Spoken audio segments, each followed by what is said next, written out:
সাকিব আল হাসান বাংলাদেশ ক্রিকেটের পোস্টার বয়। বাংলাদেশের সর্বকালের সেরা খেলোয়াড়, টানা কয়েক বছর ধরে ছিলেন আইসিসি র্যাঙ্কিংয়ের সেরা অলরাউন্ডার। ভারতের বিপক্ষে টেস্ট খেলতে ভারতে অবস্থান করছেন সাকিব আল হাসান। শেখ হাসিনা সরকার পতনের পর আওয়ামী লীগের এমপি মন্ত্রীদের বিরুদ্ধে হয়েছে অনেক ধরনের মামলা। তার মধ্যে কিছু সত্য থাকলেও কিছু আছে মিথ্যে মামলা। শেখ হাসিনা সরকার পতনের পর এখনো দেশে ফেরেননি সাকিব আল হাসান। তাই তো দর্শকদের মাঝে কৌতূহল রয়েছে কবে ফিরবেন সাকিব আল হাসান দেশে। এবার এই বিষয়ে খোলাসা করলেন অন্তর্বর্তীকালীন সরকারের প্রধান উপদেষ্টা ডক্টর ইউনূস। গতকাল জাতিসংঘের ৭০তম অধিবেশনে ডক্টর ইউনূস বলেন, সাবেক ক্ষমতাসীন দলের পদত্যাগের পর তাদের নেতাকর্মীদের বিরুদ্ধে অনেক ধরনের মামলা করা হয়েছে। তাদের মধ্যে কিছু সত্য থাকলেও কিছু রয়েছে মিথ্যে মামলা।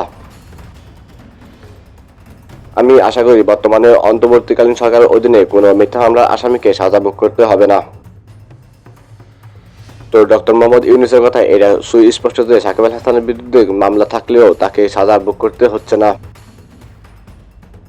তাই আগামী হোম সিরিজে সাউথ আফ্রিকার বিপক্ষে তিনি দেশে ফিরতে পারেন, এই বিষয়ে বিসিবিও আশ্বাস দিয়েছিলেন।